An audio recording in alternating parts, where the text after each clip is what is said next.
Thanks everybody for joining me for this edition of the Always On VPN AMA Ask Me Anything. This is the November 2025 edition, and we'll get started here shortly. We'll dive into answering questions, but as always, you're kind of a captive audience, so I've got a bit of housekeeping I want to go through and share some things with you. As a reminder, as always, please sign up for the newsletter, richardhicks.com/newsletter. You'll get a handful of messages from me over the course of a year. A lot of times it's just reminders about articles that have been published. I'll let you know where I'm going to be, conferences and events around the year. I will also let you know if there's something super critical. So there's been times when we've had like serious security bugs. I'll bomb the mailing list and let you guys know because I keep a close tabs on that. We still have the book and the Pluralsight course. If you're looking for resources, those are great. Always on VPN or aovpnbook.com, as well as richardhicks.com/pluralsight. I also want to let you guys know, let everyone know about an interesting opportunity we have coming up next year, and this is around a training event that I'm doing with the Via Monstra Online Academy. And what we're doing is over beginning in January for a period of 6 weeks, we're going to cover basic fundamentals of PKI using Microsoft ADCS.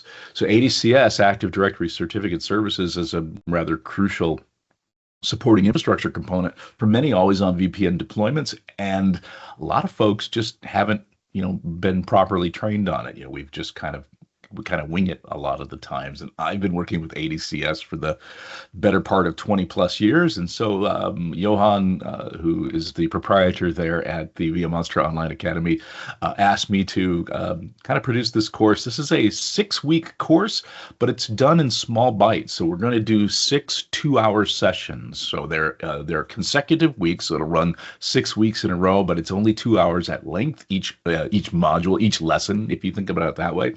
We'll cover, CA configuration, certificate templates, go over revocation strategies, talk a lot about security considerations, because when you're talking about ADCS, you're talking fundamentally about security. There are some things you could do in ADCS that can really expose your organization very quickly, and we're going to talk a lot about how to look for those things, how to monitor for them, how to avoid them. Of course, we're going to talk about maintenance and support, because that's an often overlooked aspect of ADCS. A lot of folks just stand up ADCS and let it fly, and they don't really worry about it until one, either the certificate expires, or two, they have to migrate it for support reasons.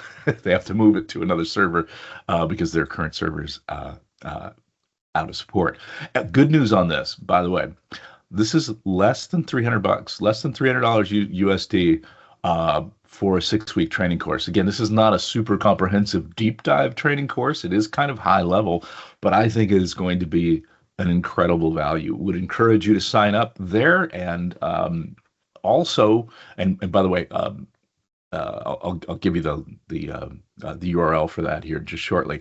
But I also do want to let everybody know that I think it's in March, March 10 to 12, we're doing the masterclass for deploying enterprise PKI certificates with Intune. So this is a 3-day live deep dive comprehensive training course that covers all aspects of issuing and managing certificates with Intune, covers PKCS and SCEP. We're going to go over cloud PKI, both the standard, standalone, and the bring your own CA. So basically AD integration, security best practices. Again, we're going to talk a lot about that. Lots of live demonstrations. I'm going to share some sample code with you to hopefully make your lives a little bit easier. You can learn more about these training opportunities at richardhicks.com/PKI fundamentals. And again, that starts middle January. That one's coming up in month and a half, 2 months, right? About 2 months now. So November is, 2 months. So you got a little time to sign up for that, but that's going to be a really good one. It's all recorded. If you can't make every session, no worries. You can come back and get the recordings, and they give access to the recordings for like a year on their course. And then finally, richardhicks.com/masterclass will take you to the registration page for the Intune and Certificates Masterclass. Would encourage you to join me there as well. That is, again, 3-day deep dive, comprehensive you're gonna it's a pretty heavy class. So anyway, great courses, and then also just for training in general. So if you're interested in keeping up with what's going on there, just go to richardhicks.com/training. I'm usually doing training throughout the year at various different places. A lot of online stuff, but I do still do some in-person stuff as well. Also, a lot of times I'm in-person stuff will come up kind of ad hoc, where I get a few folks reach out to me from one region who say, we're interested, and I'll put something together on the fly. If your organization's a bigger organization, you can get a few folks together. Let me know. We can always put together a personalized training, and we do that, on site or virtual, but I prefer on site. Most customers do. So anyway, richardhicks.com/training. Also, I want everybody to know I'm going to be in about a month now, a little less than a month. I'm going to be at the Workplace Ninjas Conference in Dallas, Texas. This takes place December 9 and 10. This is the inaugural event. The first time they're going to run this. So Workplace Ninjas is been around for a while. As a user group, they have a conference in Switzerland, and it's a fantastic conference. And now they're going to basically have a kind of mini version here in the U.S. That is in Dallas, Texas, December 9 and 10. I'm going to be there giving a couple of talks. Hope to see you there. If you're interested in this, it's workplaceninjas.us. Again, it's a 2-day conference. I think it's less than $500 to register. So if you're there, hope to see you there, and give me a shout. Let me know you were on the AMA. Discord. Just a quick reminder. We are on Discord. We opened this up earlier this year or late last year. I forget when. This is the brainchild of our good friend here, Leo Darcy. Come and join the conversation. We're talking about Always On VPN, DPC, as well as Global Secure Access or Entra Private Access. We have a direct access channel, so if you have any questions about DA, happy to jump on there. We even created a new PKI channel because we had a lot of folks asking questions about certificates, PKI, ADCS in general, maybe not as they directly affect Always On VPN. And so anyway, you can join us there. You can go to discord.aovpndpc.com. So, and we're currently at 248 people. Very good. Very good. Yeah, close nearly at the magic 250. Very good. We'll get there. Hopefully we get there after this. Let me know, Leo. Awesome. Let's jump in and start talking about some Always On VPN related stuff. I do want to kind of follow up on something that we talked about during the last AMA, which I think was in February, March timeline. But strong certificate mapping. So here's the deal with strong certificate mapping. This is here now. If you've installed the October 2025 or September 2025 security updates on your domain controllers, this is operational in your environment. I just want to summarize briefly what this was. So KB 501-4754 was introduced in May of 2022, and it made changes to the way certificates, the way domain controllers handle certificates when they're used for authentication. The idea was we're going to enhance security with this. We need to bind the principal to the SID on the certificate in a strong way, one that can't be spoofed. And the idea here is it's going to prevent some kind of attacks that were known in the wild. And at the time they released it, it was only available for online templates, so you had to wait until October of last year when Microsoft finally introduced support for PKCS and SCEP. And so at that point, they went with full enforcement with an opt-out in February of this year, February 2025. And in September of 2025, if you installed those updates, there is no opt-out. This is going hard and fast. So at this point, by the way, I had a number of customers in February reach out to me with problems, and we got those solved. And in September, it was surprisingly few. I only had a few customers that reached out who had problems, and we had to address those. But haven't heard a whole lot. I assume everybody on this call has gotten everything in order. But ultimately, like I said, with the September 2025 update, this strong enforcement is now mandatory with no ability to opt out because there used to be a registry key that you could bail out on. So no option to switch to back to compatibility mode. So now the compatibility mode registry key is ignored, meaning if you have if you're running at least the September 2025 update and you're not having any problems with certificate authentication in your environment, and by the way, it's not just always on VPN, it could be Wi-Fi as well, then you're probably in good shape. All right. Moving on, I want to talk a little bit about Always On VPN Dynamic Profile Configurator, or DPC. By the way, if you're not familiar with that, it's a tool to kind of streamline and streamline the provisioning and support for Always On VPN client configuration profiles.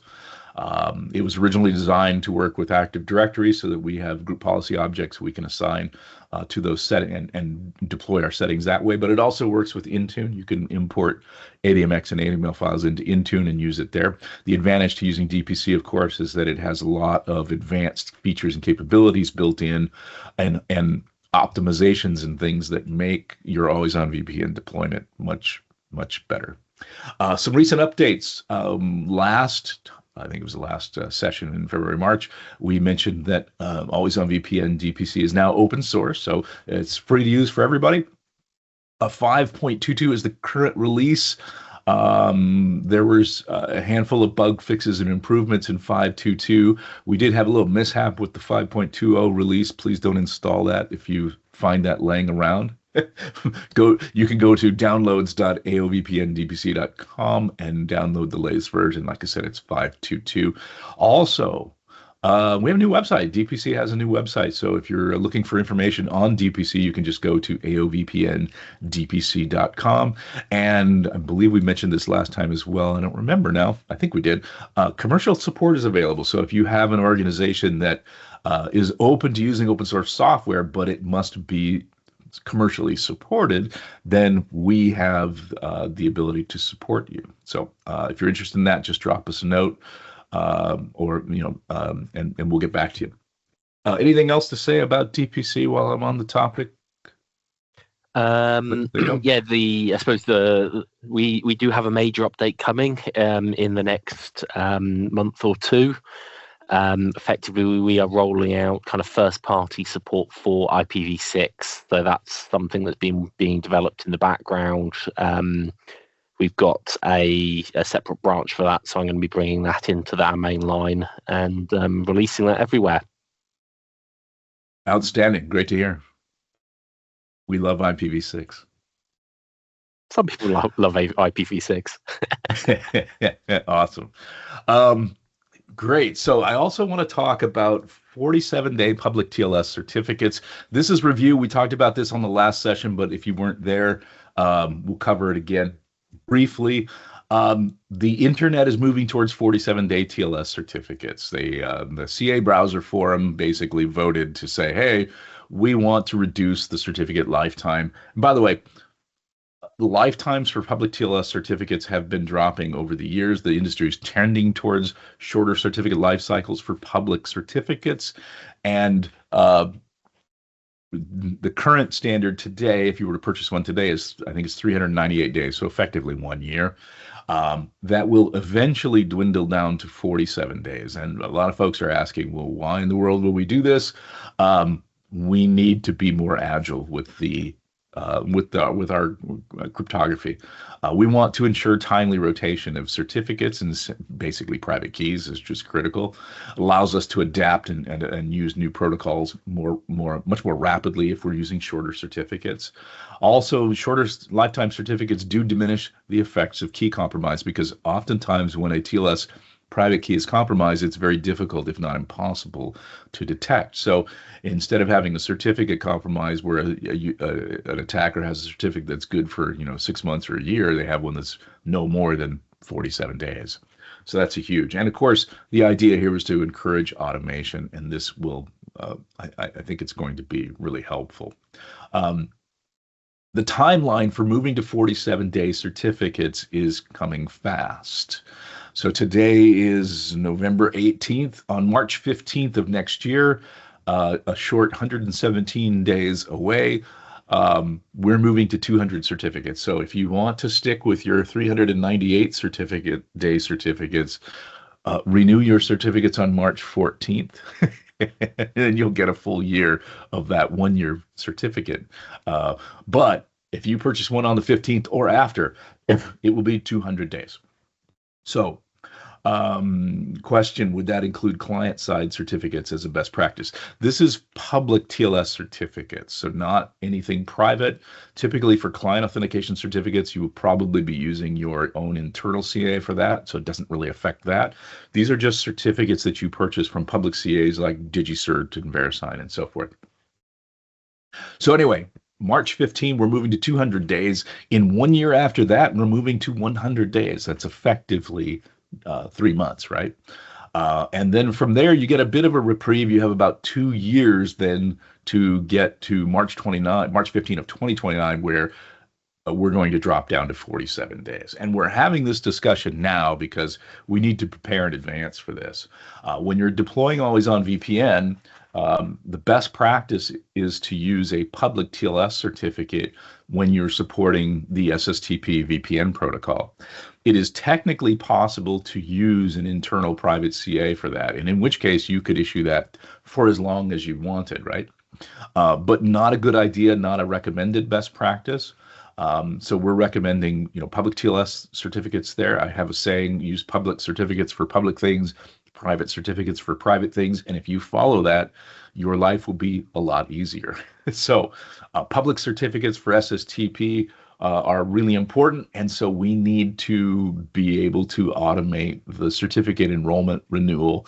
And importantly, the assignment. So once we get the certificate installed on the system, we need to actually assign it in Windows Server.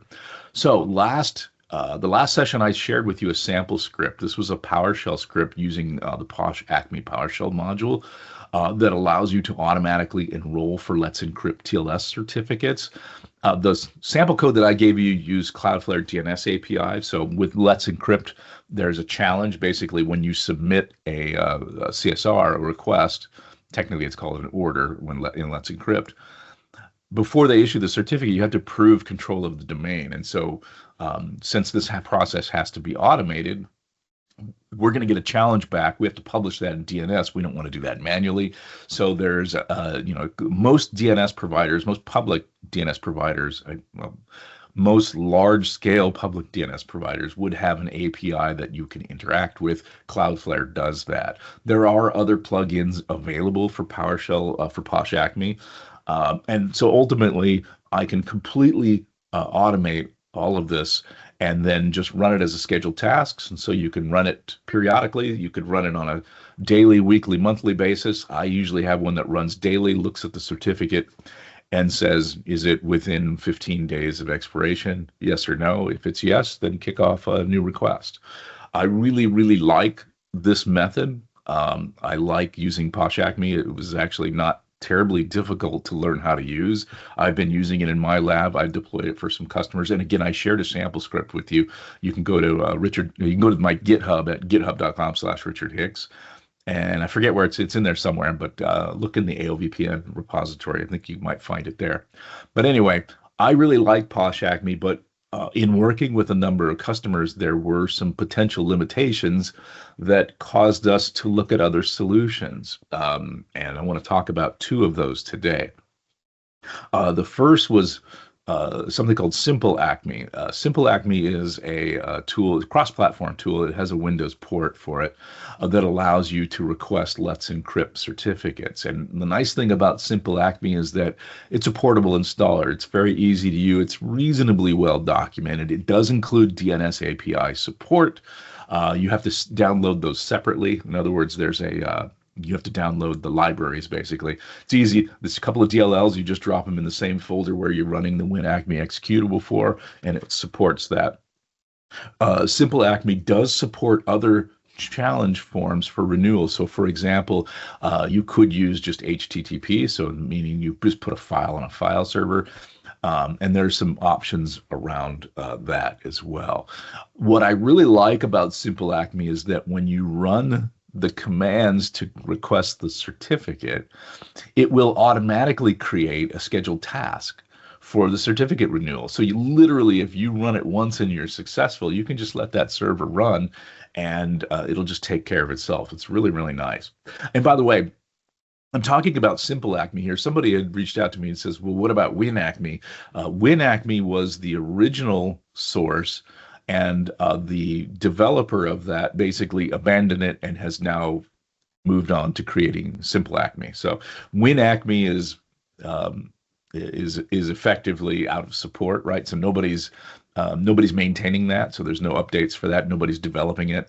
The modern solution is Simple Acme, same developer. And so anyway, so that's really the one to use. If you're interested in using Simple Acme for Let's Encrypt certificates, here's a bit of sample code that I kind of threw together working with a customer to do this. And it's pretty straightforward if you look at the code. I basically just define a handful of variables here. So basically, create a bunch of variables here for our various things. I have, by the way, and here is my password in plain text in this script. Standard disclaimer here, these are for reference and they're sample, they're not best practice. You should absolutely be using, one, a much more strong and complex password. Two, you would not want to put that in your scripts in plain text. You want to use some sort of secrets management to get that. Azure Key Vault works very well. There are other solutions as well. So this is kind of a quick and simple POC. And then basically I just run it with a handful of settings to tell it to enroll for a certificate for me. And once it does, it handles the challenge by using my Cloudflare API. So this is my API token. Obviously, I didn't leave that in there for all of you to play with. But bottom line is, it's a kind of a quick and easy way to do that. So regarding that, it's a pretty. I found it was a pretty effective solution. I'm still partial to using Posh Acme. But this is actually a very good solution. So it might be helpful in some environments where you maybe feel more comfortable with that as well. Using either of these methods, using PowerShell or Simple Acme, comes with some limitations, and specifically, neither of these provide any visibility into any of your certificates or any alerting or reporting or anything like that. They do require DNS API support, so your DNS provider may not have an API, and that happens a lot. I've run into several customers already now working on solutions for them where their DNS provider didn't support that, and so we've had to come up with alternative solutions. And so I was recently introduced to a solution called CertKit. Sounds similar to CertBot. If you've ever used CertBot on Linux machines, that's CertBot is a tool to automate Let's Encrypt certificates on Linux machines as well. So this company has produced a solution, a cloud-based solution called CertKit. CertKit, again, is a cloud service, and it does offer visibility, monitoring, reporting, notifications, things like that. And it does automatically issue certificates, and it's stupid simple to set up. You literally, the only thing you have to do is create a CNAME record in your internal DNS. And basically that gives them the ability to enroll for certificates on your behalf. And it's beautiful. This is a solution that is kind of targeting small to mid-sized businesses. It is, because if you're an large enterprise, you're probably using like a more mature CLM, certificate lifecycle management platform like Venafi or Keyfactor or something like that. But this is a great solution for the lower end of the market where we need some solution to automate this. But we do want a little bit of visibility and some alerting and reporting and things like that. So let me show you very quickly what this looks like, because I was really happy with this. So the website is certkit.io. So we will go to certkit.io and log on. There's some information about this. By the way, it is free today. It's all in beta. So if you want to check this out, sign up, and it is completely free. I think at the beginning of the year, early next year, I think they're going to start charging. But again, since it is kind of targeted SMB market, it's not going to be super expensive. So again, here's where we talk about set this. Let me make this a little bit bigger for you. So we are going to basically, literally, that is the only thing you have to do in DNS. Is create an Acme Challenge DNS record. It's a CNAME, then you point it to theirs, and they give you that information, and it's that simple. So I'm going to go ahead and log in, and hopefully, yep, I'm already still logged in. And so basically, I go into my application here, and I have a couple of things to look at. So I'm going to dig in here. And you'll see here's my dashboard, here's all my certificates, and then I also have monitoring. I can monitor domains without enrolling for certificates, or I can monitor and automatically enroll. So let me look at my monitored domains, and you'll see that I have a few here. The solid green means that I'm using the latest CertKit issued certificate.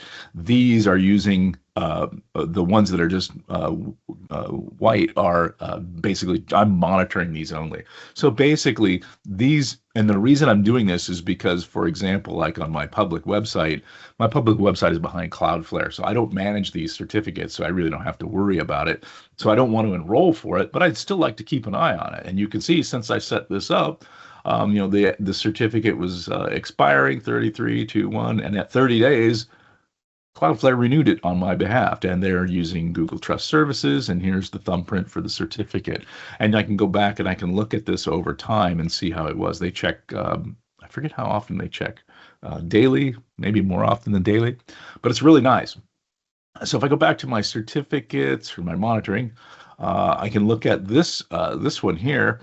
This is my VPN servers, and you can see that it bounced around here a bit, but recently it's been nice and stable. So right around 30 something days, it's going to expire. One of the things that I learned when I was first testing this solution is that if you're monitoring a web farm and it's behind a load balancer, and each server has its own certificate, these will bounce up and down. Because if you hit one server in the farm and it has a certificate that was just renewed, it's going to be longer lived, and so the certificate is going to bounce around. Not the end of the world. You just want to make sure it's not going to expire. So let me go back to my dashboard. I'm going to look at my certificates, and so these are the actual Let's Encrypt certificates that I'm managing here. So this one was last issued a month ago. This is the domain. And if I click on this, it actually is going to show me my dashboard for this certificate issuance setup. Everything looks good. I don't know why it says no CNAME record found. Maybe I didn't update that. I was playing with this the other day using something else, and so I may have not put that back. But anyway, the beauty is that I do have a certificate. Here's the thumbprint.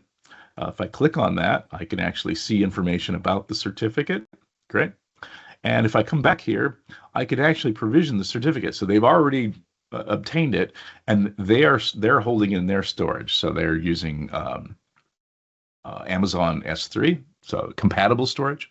And so basically, this is my certificate. You can see who accessed it. But if I actually want to pull this certificate down, I'll just click on storage. And by the way, here's my access credentials. I'm not going to click on these and show them to you, of course, but I can dive in here, and they have my certificate and have it in KeyPem format. They also have it in PFX format.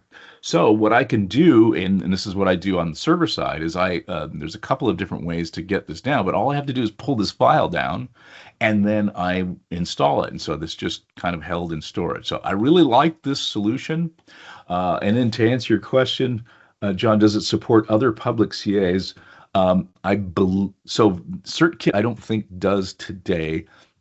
Simple Acme does, Posh Acme does. I usually just use Let's Encrypt, but I believe it will support, I don't know about CertKit, but the others certainly support other Acme CAs, absolutely.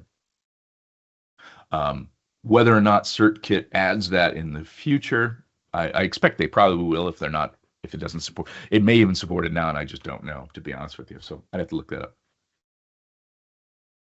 But great question. All right, so with CertKit, once they are managing your certificate for you and they've enrolled for one, then all you need to do is just download it. I typically just download the PFX. Of course, the domain is storage.certkit.io. This is S3 compatible storage software, so it's not running on AWS, but it is AWS-like. And for that, there's a couple of different ways to get this file from them. You can use the AWS PowerShell module because, again, that's compatible with the storage. You can also use the MinIO client. I really like this because, again, this is a portable installer as well. You just have to pull it down and then run a couple of commands. Those commands look like this. It's actually pretty straightforward. So we're oh, sorry, this is the PowerShell. Let me get to that first. So this is the PowerShell version. So you can just install the AWS PowerShell module if you like. Again, we're going to set our our variables. Once again, access key, secret key. Secret key certainly should come from a protected storage, so mind that. And then it's just basically just running this command, pointing it to their URL, and then providing your details, your bucket information, and the key and everything like that. And then once you have the certificate, then you can work with it there. If you plan to use the MinIO client, I did some testing with this for a customer recently as well. It works pretty well. Here's in my sample code, basically, I create this executable by just downloading it each time, but you could just, ultimately what we did is we just copied it once to a file server. We just run it off of a file server, but you could actually download this each time. And then once again, establish your variables, and then it's a super quick command to get that information and store it locally. And then once you have the PFX file, then it's super simple. Then it's just a couple of commands to do that. Now, in this sample code that I'm sharing with you, I'm defining a variable as the old cert, which is the existing certificate thumbprint. And I use that because once I'm done, I will actually remove it. So I can actually remove the old certificate from the store when we're done with it. But ultimately, once again, here I'm using a stupid password in plain text. You don't want to do that. Definitely, at a minimum, I'd say use read host as secure string, but you'd have to interact with it. So we're trying to automate that. Azure Key Vault's your friend here, or you have some other tools that you can use that do secrets management. You would want to do that. And then we'll import the certificate. Once we have the certificate imported, the command is just set remote access -SSL certificate. This is a certificate object. And then we have to restart the service. And again, once again, I added this code here to remove the old certificate when it's done. Once again, kind of standard disclaimer here. This is a very rough, very crude, very simple sample code. It has no bounds checking. It has no error handling or anything like that. Like what would you obviously got to do a little bit more work with this, but these are the rough commands that you would do if you were just going to do this manually, and then you can take this and run with it and automate it further. At some point, I may publish some more robust sample code. Look for that on my GitHub. I do, like I said, I do have the Let's Encrypt certificate there. If you wanted to take Let's Encrypt PowerShell Acme sample code that's out there, but I can certainly publish these if you have any interest in that. By the way, I'm recording this, so if you didn't catch any of this and you want to look at it later, you can go back on the video and watch it as well. I publish this to YouTube as soon as we're done. So anyway, that being said, I want to move on to some known issues for Always On VPN, and I promise we're getting close to the AMA here and won't take up too much of your time. Couple of things. With the October 2025 update, I don't know if anybody saw this, but did anybody have any problems with smart card authentication? There was this popped up into my inbox. I had no customers reach out to me about this, but apparently there were smart card authentication issues after the 2025 update this month. I have a handful of customers that use smart cards. They're mostly in banking for some reason. So I have several of my banking customers that nobody reached out to me and said they had any problems with it. So doesn't sound like anybody else has had that issue here. No one? Good enough. All right then. Yeah, when I saw it, I was actually on vacation and I saw this in my email. And yes, I do check email on vacation. Got to keep up. But anyway, I was kind of in a panic. I thought, oh no, this is going to be a problem. But then I realized, okay, well, I don't have a lot of smart card customers. And so I was just monitoring email over the next few days to see if anybody screamed. Nobody did. Apparently got resolved. So anyway, I'm not sure what that was. I do want to share with you an interesting scenario that came up. My good friend Steve Prentice had reached out to me on X with a really weird problem when he was using PKCS certificates with Autopilot, specifically when he was using Autopilot and hybrid join.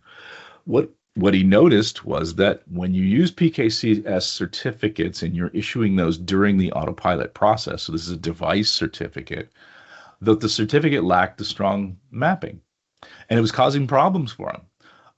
And so he asked me to look into it, and after a fair amount of testing and troubleshooting myself, I was basically just able to confirm that's what was happening.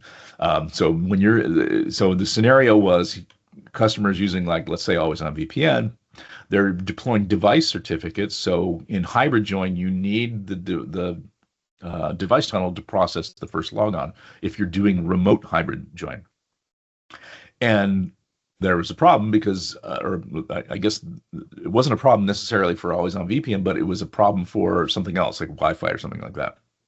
So, interestingly enough, in my testing, SCEP seems to work just fine. If you're issuing SCEP certificates during Autopilot, they're properly mapped. It's only PKCS certificates. It doesn't affect the Always On VPN device tunnel, mostly because the device tunnel doesn't use AD authentication for the certificate. There is no principal mapping that takes place there. Basically, the VPN server just checks for the presence of the certificate and makes sure it's valid. And if it is, then it allows you to connect. So it doesn't make a corresponding check to AD. So in that regard, the device tunnel is unaffected. But there are scenarios, for example, if you're using Wi-Fi with device authentication and you need that Wi-Fi connection to be there during Autopilot to process the first logon, then you're not going to be able to authenticate to Wi-Fi because you're missing the mapping. So couple of workarounds. Actually, I published a blog post on this. If you go to the website, I just wrote a blog about it. A couple of workarounds. Obviously, you can use SCEP, or you could just use a native Entra ID join. That's probably the best way to just avoid the whole problem. But I did for one of the customers that I was working on, who has had the same issue. We came up with a workaround where we just use short-lived certificates. So we have a certificate that is short-lived, that is good for a couple of days, and it applies to a provisioning group for which the hybrid join device is only a member of temporarily. So during the provisioning process. So during the provisioning process, it's a member of this group, but once it's hybrid joined, then it switches groups, and then I can apply a proper certificate with the strong mapping. So anyway, if you're interested in that, go to the website, directaccess.richardhicks.com. And then finally, the Windows 11 Intune issue where connections drops is still with us. I think this one's I think this is a permanent problem. So we should probably just get used to it. Bottom line is, if you're using Windows 11 with Intune, you may recognize, or you may see connections drop. And that happens because the VPN profile gets removed and replaced completely on each device sync, even when there are no changes to the profile. Microsoft fixed this problem in August of 2023 for the Intune template. So if you're using the VPN template in Intune, that works just fine. But they never went back and addressed this issue for XML. If you're using custom XML, which we usually recommend, especially for the device tunnel in using Intune. The workaround, of course, is to use DPC. DPC doesn't have this problem. We deal with it entirely differently. And by the way, if you're using DPC with Intune, you don't have this problem as well. So that is a great way. I did write a blog post on that. If you want to jump over to the website and have a look at that, I posted a few things. One of the workarounds, if you're going to use Intune with custom XML and not DPC, then ultimately what it is your XML file has to be ordered, or the order of the fields in the XML configuration file are critically important. And if Intune sees anything out of order, or the syntax is in any way not perfect, it thinks that the profile has changed and then tries to reapply it. So that's basically what happens. And the disconnects come from the fact that you're working and all of a sudden your VPN profile gets ripped out from under you. So that's basically where we are on that. That brings me to the end of all of the stuff that I wanted to share with all of you folks this week. I want to open it up to the floor. If you'll hit the chat, and I don't know, we usually use the Q&A or the chat, but we're in the chat right now, so let's use the chat for this one. Drop a question in the chat if you have any questions at all. I'll be happy to answer those for you, and go from there. All right. Let's see. Have you seen any scenarios with customers leveraging MS Chat v2 instead of EAP-TLS for the user tunnel? So our cybersecurity team has made it a requirement for MFA approval to access on-premises resources. However, we use Cisco Duo. Okay, got it. So yeah, so if you're using Cisco Duo, this is an interesting question. The answer is yes, I have seen. The short answer is yes, I have seen some customers use MS Chat v2 as their authentication. So the recommended best practice is to use EAP-TLS, which means client certificate for authentication. But if you must use username and password, then you switch that to MS Chat v2. However, I would question whether or not you absolutely need that. So, Martin, if you want to come off mute, I have some questions for you. So, for example, Yes, if you're using Duo, what is the requirement to go to MS Chat v2? Because you can use Duo authentication with certificates as well.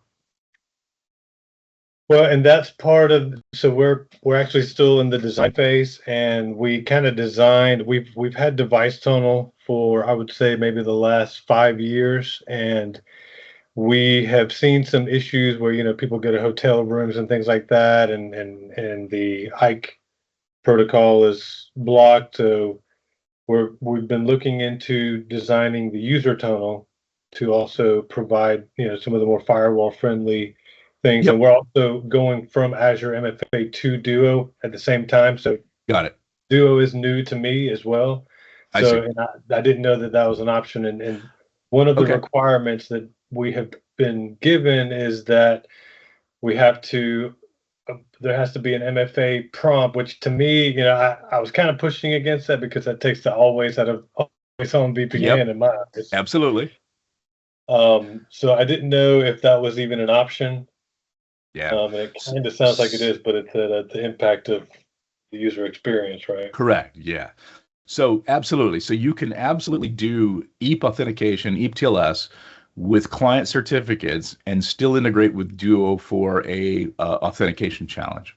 Yes, you're absolutely right. It breaks the always on part of Always On VPN because now it's not seamless and transparent.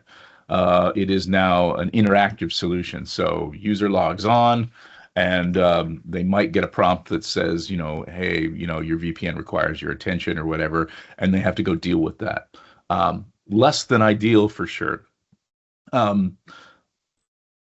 At the end of the day, Duo authentication does support multi-factor challenge with certificates. The way you configure it, I think it's passed through. If you want, if you hit me up, just send me an email. I can send you. I hope I still have it. I think I have the config in my lab somewhere because I tested this many years ago for a customer. And in working with the folks at Duo, they said, "Oh yeah, this is possible." And it basically has to do with the way your config file looks. So essentially, NPS, you still have to have a Radius server, an NPS server. And the way it works is you send your request to the Duo authentication proxy, which then handles the MFA. And if the MFA is good, then it sends your certificate request onto the NPS server. And so the NPS server does the actual, you know, mapping to AD and that sort of stuff. So yeah, it's basically a two-step process, but it does work. But you're right. I would push back though and say, hey, listen, you know, if we're using certificates, if we're using client authentication certificates, and they are hardware backed, so meaning they're restricted to TPM, then that is a de facto multi-factor authentication. Something you know is the password, you know, the username and password to log on to the laptop. Something you have is the laptop itself with an embedded certificate. The laptop effectively becomes a smart card. So I always ask, do you believe that smart cards are multi-factor authentication? And they typically say yes, and that's the whole point, right? It's like the laptop is effectively a smart card at that point. And I say this from experience because I have had numerous customers that I've helped over the years obtain cybersecurity insurance where MFA was a requirement, and we were able to demonstrate to auditors that hardware-backed certificates are a form of multi-factor authentication. I'm undefeated here. So all of the customers that I have worked with to do that did not have to deploy MFA. They were able to demonstrate that hardware-backed certificates were MFA, and they were in some highly regulated industries as well, and we've had good success with that. So if you push hard enough, you might be able to get that through, but if not, Duo should still handle it. Okay, very cool. Thank you. You got it. Very good. Let's see here. Any plans to publish a book on Entra Private Access? Not at this time. So maybe in the future, we'll see. It really depends on how things go. I'm getting older. I'm getting on in years, and having enough time to do those things is challenging. So anyway, possibly in the future. Writing articles about it, yes. I've actually published a few articles about Entra Private Access on my website. So I'm going to continue to blog about whatever on directaccess.richardhicks.com. I started that blog in 2008, 9, 10. I forget when it was when I started working with Direct Access, and so as we pivoted to Always On VPN, I was just too lazy to spin up another blog site just because it's a lot of work. So I left it. So whatever, it's there. directaccess.richardhicks.com. It'll be there forever. Anyway, I'm certainly publishing articles there. There's a lot of things coming up with it that as we're deploying it for our customers and learning about it, if I learn anything interesting, I will share that with you. I think the last one I ran into was a customer. We were doing some testing with Entra Private Access, and we were getting some really, really weird connectivity issues, very random, and ended up being a problem with the connector server. Since it was a POC, they had only deployed one connector server and thought that would be enough, and they ended up piling many more people on the POC than that I certainly had anticipated. And then also they had a one particularly bad behaving application that opened up tons of TCP ports, and we ran into a TCP port exhaustion issue on the connector server. So super easy to fix. Probably not a bad idea to do on a regular basis. I'm going to probably build it into my build docs just to do by default, but it's easy enough. If you look for that on the website, you'll find that as well. And I'll share things as I come across them as well. Cool. John, can I ask a question about that? Oh, yes, absolutely. Do you know, are there any plans for Microsoft to implement something like network detection for the private access client, or is the scenario the dominated scenario, so the client has always to be running? You know what I mean? Good point. Excellent point. So you make an excellent point.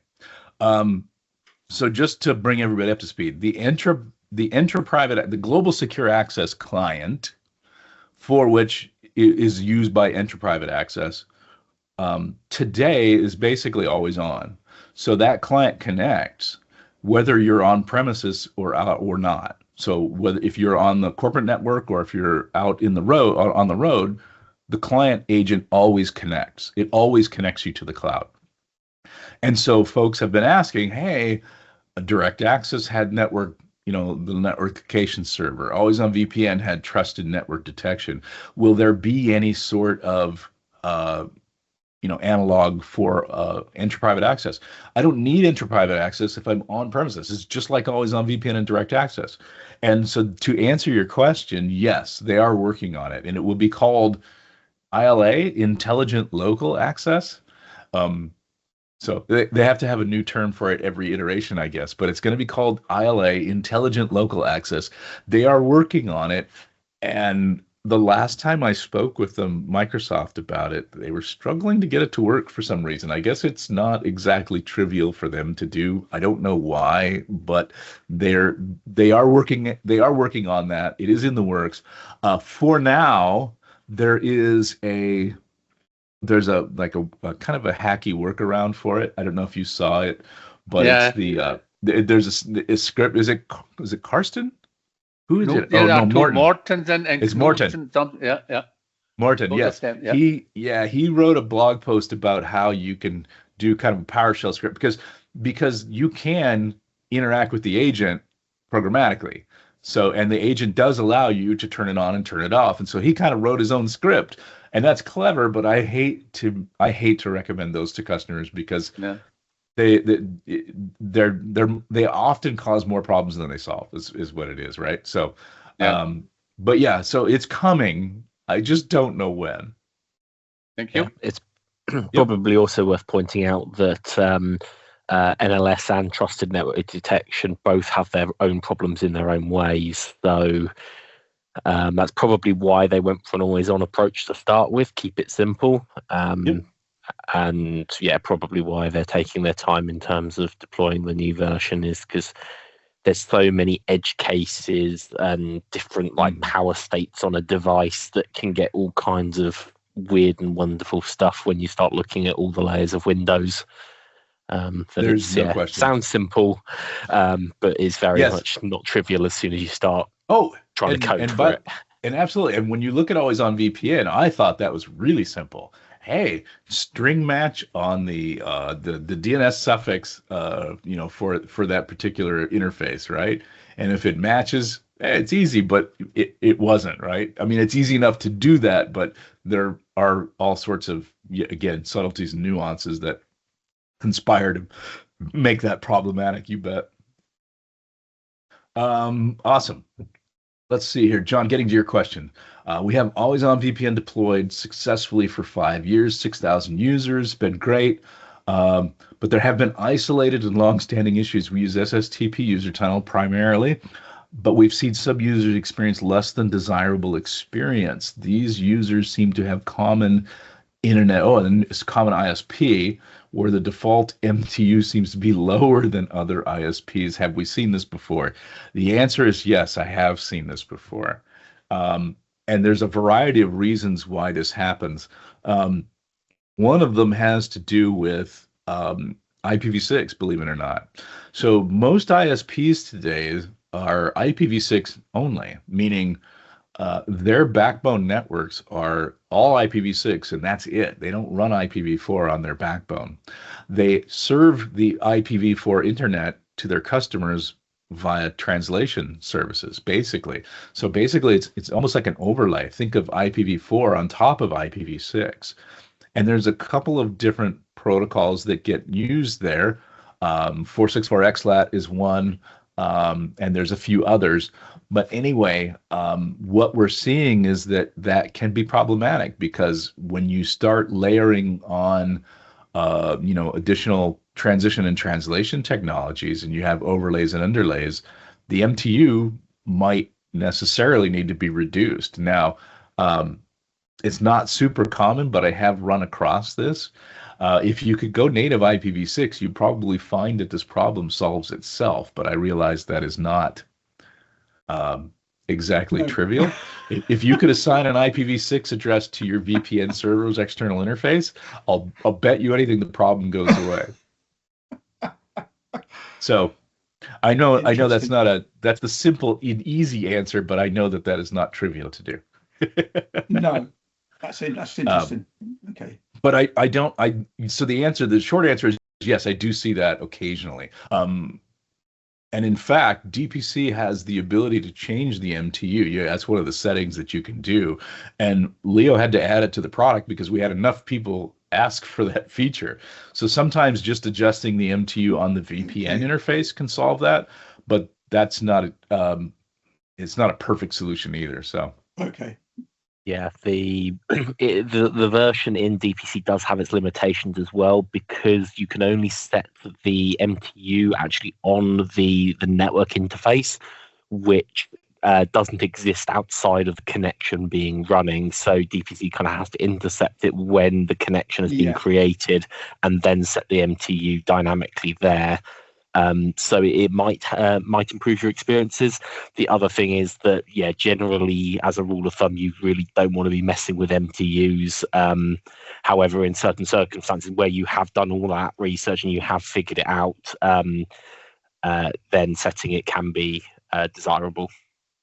I fully agree with you. It's my service desk that have been bombarding me with this issue for ages, and I've got no idea how to fix it. Yeah.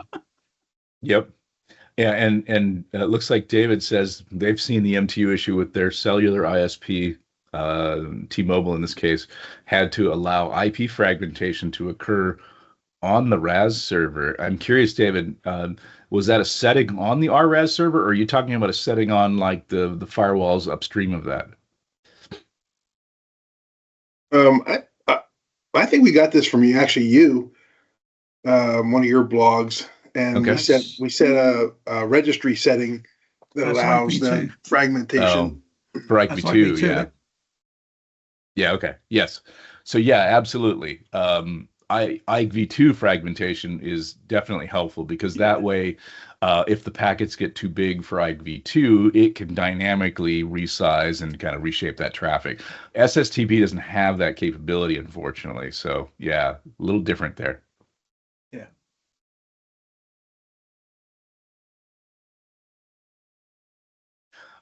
Also, John, you mentioned GSA was too expensive for you. Yeah. It was. Yeah, it's not. Yeah, it's like it's like $10 or $12 a user per device per month, right? Yeah, it's crazy. And so Zscaler more cost effective than that? I have no idea what Zscaler costs. It's a bit cheaper, but it's looks more mature product. It's been around a lot longer, I think. Oh yeah, and there's no question. Yeah, Zscaler is way more mature. Yeah, and there's some others. Netscope's a really good one too. But yeah, they've been around a lot longer than the Microsoft solution. I think the advantage to the Microsoft solution with Global Secure Access is that, like anything else, it's part of the Microsoft stack, so there's some advantages to that. The GSA client will be built into Windows at some point. So in the future, and I don't know when that's going to be yet, but in the future, the team has said that they will bake that client into the OS. So it won't be a separate software agent. Yep. So some point in the future, you will just deploy Windows, and if you want Global Secure Access, all you have to do is turn on the policy on the Intune side, and your clients will start using it. Yeah. It's already built in. Yeah. So that'll be cool, but it's not here yet. Fantastic. Yep.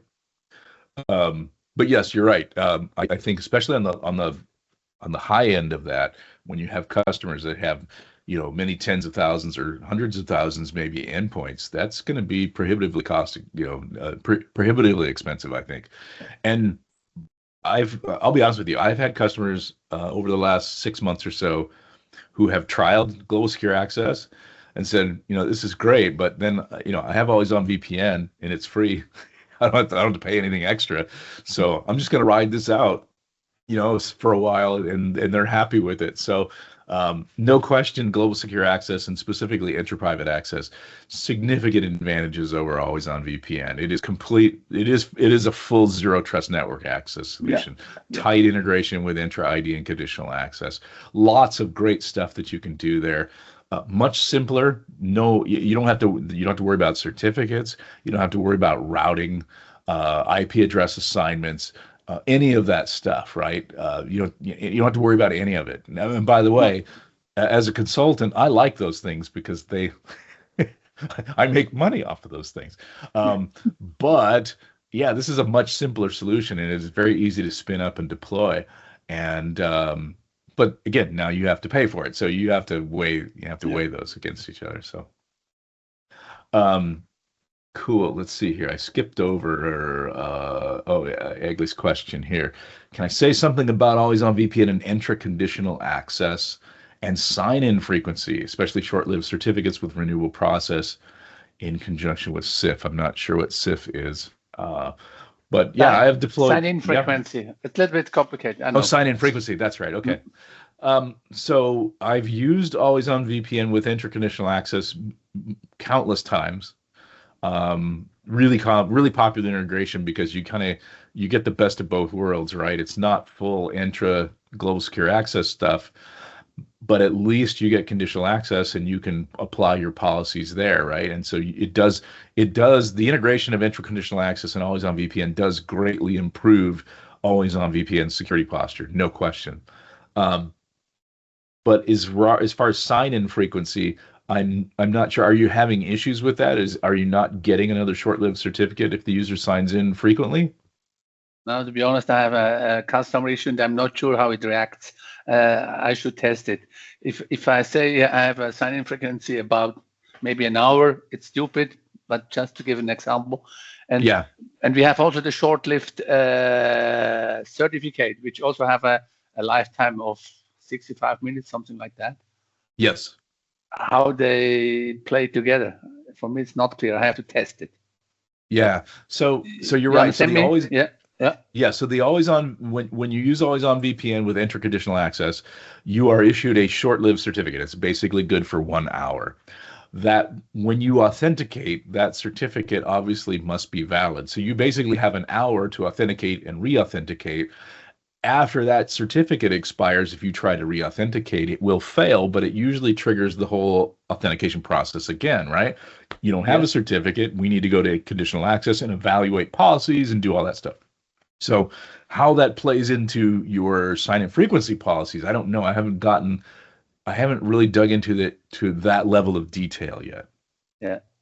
And here's one of the other things from my perspective. Remember, I'm an implementer. I help customers, design, implement, and deploy them, but I don't support them. I don't live with them day to day. So a lot of times I don't see those types of challenges because I don't live with it, right? So that would be interesting to know, though, how that would work. But typically, it shouldn't be a problem if you have sign-in frequencies that are, I guess, standard. But hard to say. Yeah, but you helped me many times. I was very lucky for your help. Yep. Thank you. Oh, yeah. Yeah, my pleasure. And thanks for posting that. Sorry. But it's probably also worth mentioning that the certificates only needs to be valid on connection, I believe. So if it's does expire, but you have a long-running connection of say 3-4 hours, you can have a dead certificate but a live connection. Correct, and that's because continuous access evaluation doesn't apply to Always On VPN. It's basically a point-in-time authentication. So you're right. With Always On VPN, if it stays up all day or even for days, you could have a certificate that you use to authenticate to Always On VPN that expired hours or days ago, and the connection is still active. So until that connection is reestablished and you have to go through that authentication process again, you're still connected, but you were connected because it's kind of a point in time authentication, as opposed to a lot of the services that use CAE or continuous access evaluation, where you can continuously evaluate them and make sure that they still adhere to your policies. So that is a gap between Always On VPN and Global Secure Access, is that Global Secure Access does support CAE so that you can, again, further improve your security posture. Let's see here. Thanks for sharing that link on ILA. That's great. I wasn't. Is that? Let me take a look at this real quick. A colleague of mine just wrote me. This is the preview. Okay, so it is documented. Okay, good. I didn't knew it. He just wrote me this moment. Yeah. When did they write this? Because I'm not even aware of this. Yeah, we don't have any date on the article. They've got rid of the last update 11.7. So just a few days ago. Interesting. Yeah. Okay. Good. I didn't realize that was in preview. Fantastic. Yeah. Thanks for sharing that. I didn't know that either. Yeah. Good deal. I thought when I looked at that out of the corner of my eye, I thought, this is the link to Morton's article. And then I saw that it was on learn.microsoft.com. I'm like, no, that wouldn't be that. Let's dig into that. Thanks for sharing that. That's awesome. David, first time a user signs into a new computer, our internal CA issues a certificate. If the user isn't local to us and we were to mail a laptop to that person, how would you issue that user a certificate since they aren't logging in at time of our network. So great. A couple of different ways. One, if you're using Intune, you can just issue the certificate out of band, so it doesn't really have to have connectivity to your CA. It just gets it from the cloud. The other alternative is if you're using Always On VPN, users can enroll for certificates over the device tunnel. So, for example, if you're going to ship this to a new user, if you pre-provision the client with the endpoint with Always On VPN, user and device tunnel, and then you deploy the device certificate, obviously. When the user logs on, they won't have any cached credentials, they won't even have a profile, but they'll have a device tunnel that's up. They'll type in their username and password, and they will actually be able to start the authentication process and build their local profile and cache their credentials. They won't have a certificate, so the user tunnel profile won't be able to light, but they have access. If they have access to your CA over the device tunnel, they will enroll for the user certificate over the device tunnel, and then once they have that certificate, the user tunnel should kick in. I actually tested that. It's been a little while now, maybe a year or two ago, for a customer who wanted to know exactly what would happen in that scenario. And so I did some pretty comprehensive testing in those cases using brand new test clients that I would provision in my lab, and it seemed to work just fine. So one of two ways you should be able to accommodate that, though. Yeah, I've seen deployments with some NHS trusts that were doing that and shipping them to remote workers, and the statement game changer was used. Yeah, the other alternative is it's one that I don't recommend, but I see it used a fair amount, is they will log on as the user on premises wants to load everything, and when they log out, they go back into AD and change their password and then ship them the laptop. I'm not a fan of that, but that certainly would work as well. Yeah. So, John, another odd issue we've seen from time to time. Have you seen instances where a user can't enroll manually for a new user certificate via Cert Manager? It shows no templates available, even with the device tunnel active.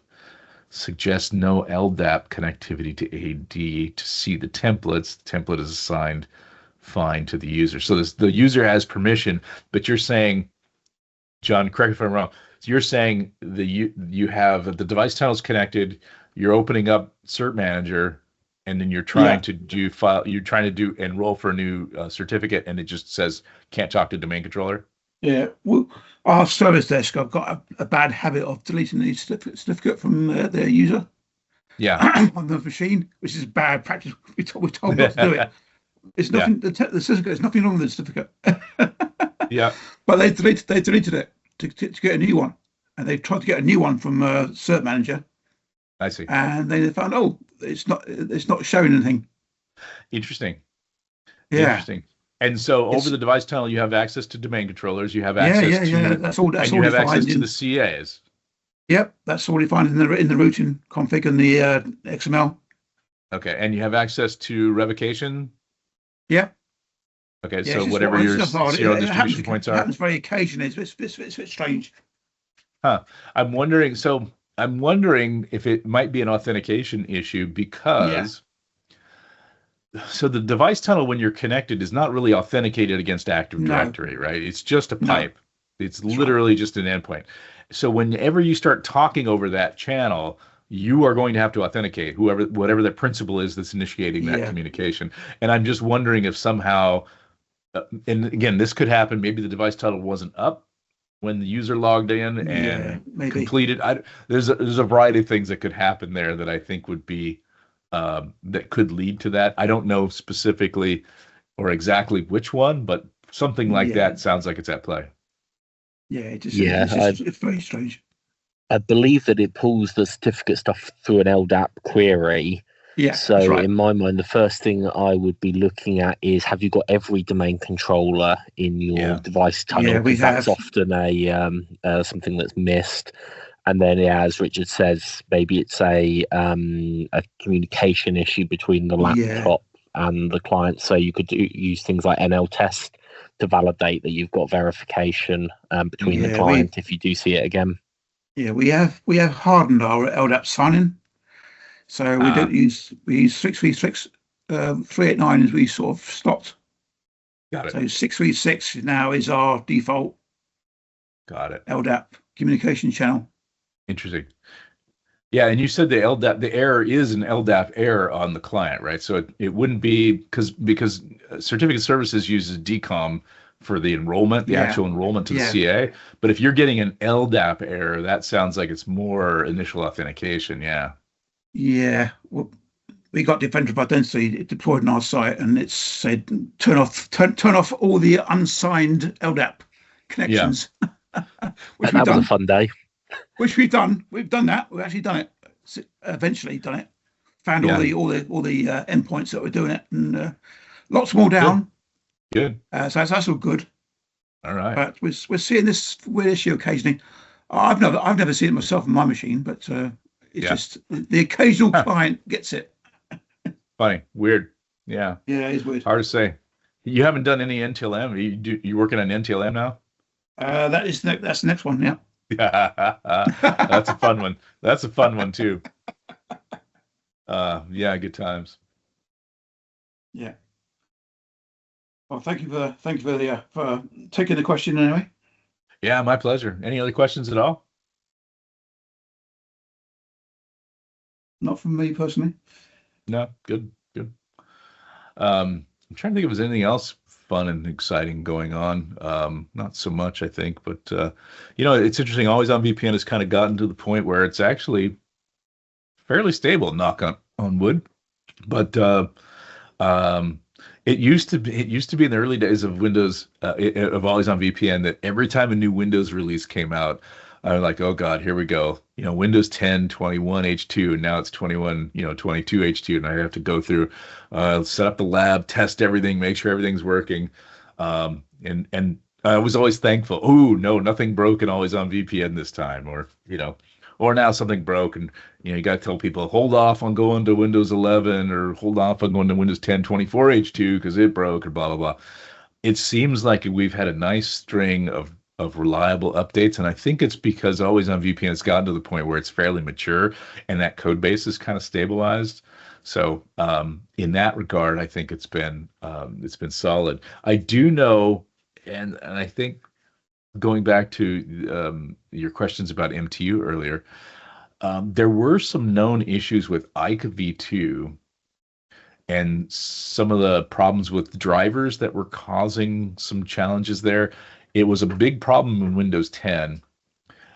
Windows 11 was supposed to fix it, and I don't know if it ever got fully fixed. Now I'm thinking back on that. I'm wondering if perhaps you're not running into some of those issues. I'll have to dig that article up, see if I can find it. Are we talking about the mini port drivers? No, it was much lower. It was a much lower level thing than that, and I can't remember now for the life of me. I'll have to see if I can dig it up. And okay. But yeah, it was a weird driver specific problem with Ike v2, where the problem would be, it would manifest itself on one brand of Lenovo, but on another Lenovo with a different different hardware, for the Wi-Fi adapter, would be fine, right? And so it was some weird stuff like that. So yeah. I hope that Microsoft eventually fixed that. I just don't know necessarily that they did, but had a few users saying, Scott, so you had a few users saying Always On VPN is not connecting automatically, even though it's set to using DPC. They had to manually connect. I've heard that if one manually disconnects a registry entry is set that prevents it from automatically connecting. Have you encountered something like this before? All the time. So yes. So in Always On VPN, if the Always On VPN is provisioned and no user has touched it, it will automatically connect every time. It usually just works out well, assuming trusted network detection is working correctly. You're on a non-trusted network, so you're on the internet somewhere, usually connects automatically. Now, what ends up happening is if a user goes into the Always On VPN profile and clicks disconnect, what can happen is the automatically connect option basically becomes unchecked. There's a checkbox, you can actually see it. Yeah. Yeah. And when you uncheck that, it basically turns it into a regular VPN and not an always on VPN. And so the only way to fix that is to check that box. There is a way to do that programmatically. I actually published a PowerShell script, and I believe it was in my GitHub. Let me take a quick look here. I think it was let's check in here. Let's see here. Oh yeah, clear. Here it is, first one. So this is the script that I wrote, basically to clear the auto-triggered disabled profile list, which is when you check the box, when you uncheck the box to make it connect automatically, the profile gets added to this particular list. So this script here is one that programmatically checks that box for you. I do have this available also as a remediation. So in Endpoint Manager, here you'll see, I forget where it is. It's in here somewhere.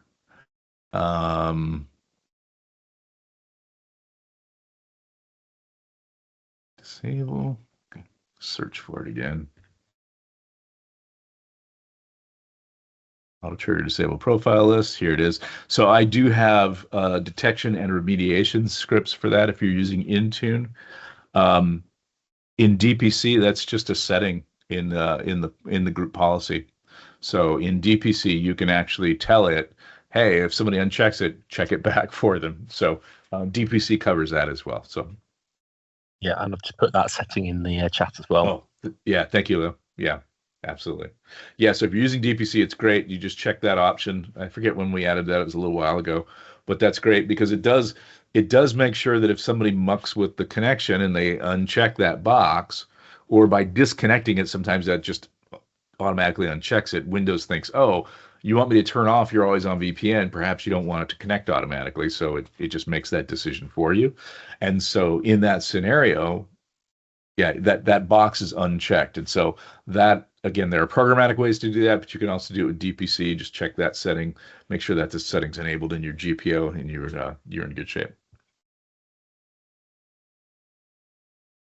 Yeah, so DPC, for the history on that side, has actually had that setting in from pretty much V1, although at the time all it did was clear the registry entry, and it turns out, as if you look at kind of Richard's script in a bit more detail, there's a bunch of other stuff that you actually have to do to get it to actually work again. So you have to get GUIDs from places and stick them in other keys and all kinds of fun and horrific things. Yeah.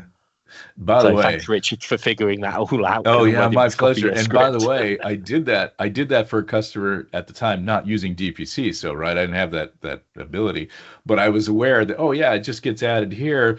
And so in testing it with them, it was like, we would set this registry key, and I'm like, well, why isn't this working? All the documentation says this should work.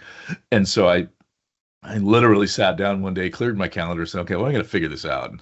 And I think I was using, it's not Sysmon, Procmon, and doing some other things to just see, okay, when I check this box, what happens? Oh, it's writing here and writing there, and doing some of the research going, oh, God. And it's just like, there's a lot of stuff going on when you just check that little box. And so, yeah, so I had to sit down and write all that PowerShell code without, and by the way, this is back in the day, without the benefit of AI. I could have just asked it to do it today. I could probably do it. So I was pretty happy with what I came up with there, and we deployed it as a remediation, Intune remediation, and really worked good. What they ended up having was company was using forced tunneling, which is not I'm not a fan of forced tunneling, if you know me. Customer using forced tunneling, and users, basically they had a bunch of power users. These were developers and IT support people who were turning it off because they get faster internet if they just go directly to the internet. And so and then of course then they would complain, these people would complain when the Always On VPN wouldn't connect automatically, when they needed it. So the solution was writing this script to help them check that box, programmatically.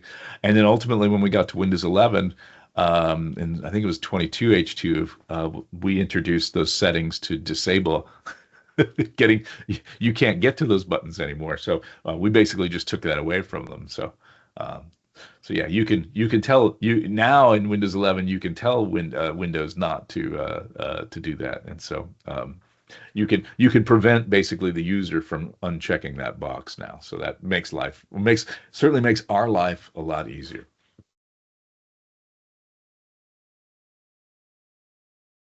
All right. Any other questions at all?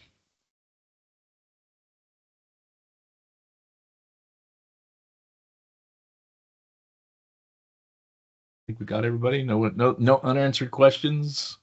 Everybody else, we got their questions answered. Okay. Before we wrap up, I would also let you know that, again, just as a reminder, we're on Discord, discord.aovpndpc.com. Leo or I are on there all the time, so don't feel like you have to wait. By the way, we've been doing these AMAs for a number of years now. My original goal back in the day was to do them quarterly. I have gotten too busy and too old to do that much more than twice a year. So I'm committed to trying to do it at least once every half. So hopefully we'll talk to everybody again next year sometime. Anyway, cool. Another question, John. Just updated our root CA and intermediate CAs. Would have been some much easier with DPC to update the user tunnel config. No question. There's anytime you're updating CA certificates, it's problematic for Always On VPN because for a variety of reasons, in which you probably found out. And so, yeah, there's a lot of settings that you have to change on the client, and DPC makes that infinitely easier, right? Because you have the ability to push those settings out. Yep. Just by editing a GPO. By the way, before DPC, and for my customers that don't have DPC, a lot of times we have to resort to custom scripts where I need to update, for example, really common scenario. Customer says, hey, I'm changing my NPS server. I'm going to build a new one. I'm moving it to server 2025. And guess what? All of my VPN clients only trust my old NPS server. So how do you make that switch? Well, you have to touch all the clients first. Tell them they're going to have a new one, and then you can switch it so that when you do switch, the client already knows about it. And I have had to resort to writing some really crazy scripts that basically take and push the XML into everybody's client on login or startup or something like that, right? Or with a package using SCCM. But yeah, with DPC, it's just a GPO. You just go in there, bam. And I keep driving that point home that it makes it simple. Don't forget the DPC works with Intune. It's no different. You can push the software out with Intune. You can put the DPC ADMX and ADML files into Intune, and then it's just as easy to manage them as it is with group policy, and you don't have to have on-premises or group policy. So if you're going native join, don't think you have to abandon DPC. I have been encouraging my customers to use DPC by default now because it's free and just going to make your life a lot easier. So it's fantastic. And by the way, I'm working with a customer right now where we're doing a migration to new infrastructure. And step one to make things easier was to get DPC deployed so that we could manage the endpoints much more rapidly and affect changes much more rapidly on the clients when we change our infrastructure. So in that scenario, it is fantastic. Yeah, change NPS servers last month, it could be a pain. No question. It can be done, but it's just a lot more effort, no doubt. Yeah, we looked at DPC a few years back when it wasn't open source. It was with Power Platforms. Yep, Power. Fantastic product, I must admit, but we just couldn't warrant the cost, unfortunately. Yep, and now and that's the beauty is now it's open source, so there is no cost. So hey, that's right, exactly. Go for it. So, and again, and Leo and I have put together a support package offering for our commercial customers because we found that we had customers that were still interested in deploying it open source, but they have requirements to make sure that it's supported. Yeah. And so we're like, hey, you know what? It's community supported pretty well. If you go to Discord and you have problems, there's folks there that are pretty sharp. But when you need to get into, some of the code and things like that, well, you obviously need Leo and things. And so having it open source is great, but also just having a reliable communication channel and one that with some support SLAs on, puts those organizations at ease and lets them know that, hey, you know what, you can deploy this with that peace of mind and knowing you're not going to be out there, having to just fend for yourself. So yeah. In fact, this is probably a good point to shout out. We actually had our first community contribution to DPC as well. So it is open source in the truest sense of the word. Please do get involved if you're interested, or if you've got some C# knowledge. I'm always more than happy to take people through the guts and to cry into a beer as I recount the pain of creating various bits of it. But yeah, please do get involved if you're interested. And by the way, Leo, that was fantastic to see, just to watch from the outside, because, you get the questions like, he's looking at the code and, scratching his head and going, why? And then you go, oh, yeah, I remember that. No question. It's and also have a different perspective. Somebody come in and look at it. You can think about it till you're blue in the face. And somebody will look at that and go, hey, well, what about this? And then that light bulb will go off and you go, God dang, why didn't I think of that? That happens to me all the damn time with PowerShell. I'll think of something that I think is really clever. And then somebody will look at it and go, oh, yeah, it's this, one little thing. It's like, oh, I did all that for nothing, right? Or whatever. Yeah. No, I absolutely love having people look at it. And so that's fantastic. But you're right. Yeah, it's fun. It is now truly a community tool because it's not entirely 100% your code anymore, is it? No. Awesome. Yeah, absolutely. It's the project's on GitHub. If you go to aovpndpc.com, there's a link to the GitHub repo. Feel free to check it out. I think it would be fantastic if you had folks, review it, like for security purposes, hey, maybe we missed something there. Maybe it could be better. It'd be great to know. So, feel free to contribute. That'd be great.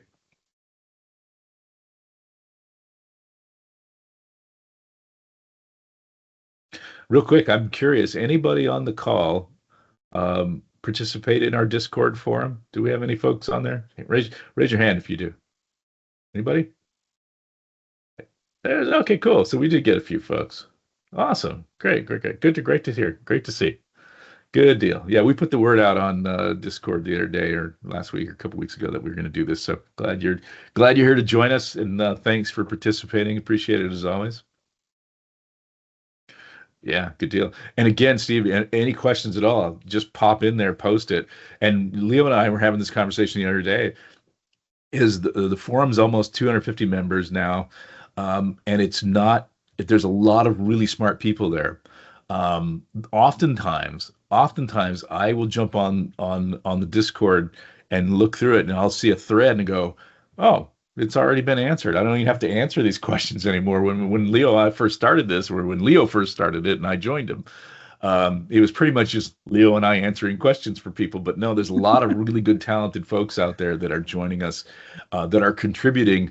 And it's great because it just takes the load off of us. And so, and again, we're not always on there. I go on vacation from time to time. So it's great to have a good community there. It's blocked by your URL. You can't get the Discord. It's probably because it's like gaming related, huh? It's web chat. It's a web chat filter. Yeah. Oh, that's a bummer. Yeah, put it in an exception. This is a community forum. I will do, right? I will do. Don't worry. So you can't get Slack. You probably couldn't get Slack either, huh? Probably not. Yeah. Wow. Oh yeah. You got to put in a request for that. You need an exemption. That's great. It's been fantastic. Awesome. I think that brings us to the end of our show today, or our session, or whatever you want to call this. Any other questions as between your server and admin server on Discord? Yeah, awesome. Curious if you use Reddit. Reddit's a bit of a dumpster fire sometimes, but I do occasionally answer questions on Reddit. Most of the questions I answer on Reddit are people who reach out to me and say, "Hey, I posted this on Reddit. Can you follow up?" or somebody will post, social media will say, "Hey, did you see this question on Reddit?" And I'll jump over there. Yeah, Reddit is a mixed bag. There's no question. It is a hot mess sometimes, but then other times it's pretty solid. So I try to jump on there when I see something that's not getting out of hand. I try to offer support and advice there early on in the thread, but if the thread's deep, I'll just let it fly unless somebody's really out in left field. So, but yeah. But anyway, thanks everybody for your time. Thanks again, Leo, for jumping on. I appreciate it. And my contact information is here. I should probably update this because I could put my Discord thing on there, which I don't even know what it is. It's just Richard Hicks, right? Anyway, and probably include the DPC website. But anyway, that is my information. I'm all over the internet. If you go to richardhicks.com/connect or scan the QR code on your screen, you'll find me. And I'm available everywhere, anytime. Drop me a note. Discord's the best place. But feel free to reach out to me any other way that you want. But fantastic. We'll call it a day. I will, as we wrap up here, I will post this video to YouTube shortly, probably later this afternoon, because it is my lunchtime. I'm going to go grab something to eat. But I will update the YouTube with the recording, and so it'll be up there a little bit later. Look for that. Otherwise, I will talk to everybody probably sometime next year. I'll probably plan to do one sometime in the first half of next year. But hopefully this has been useful and informative. Thanks everybody for your time. I appreciate it. Thanks for joining me. Thank you again, Leo. Cheers, everybody. Have a good holiday season, and we'll hopefully touch base again next year. Take care. Thank you very much, Richard. Thank you.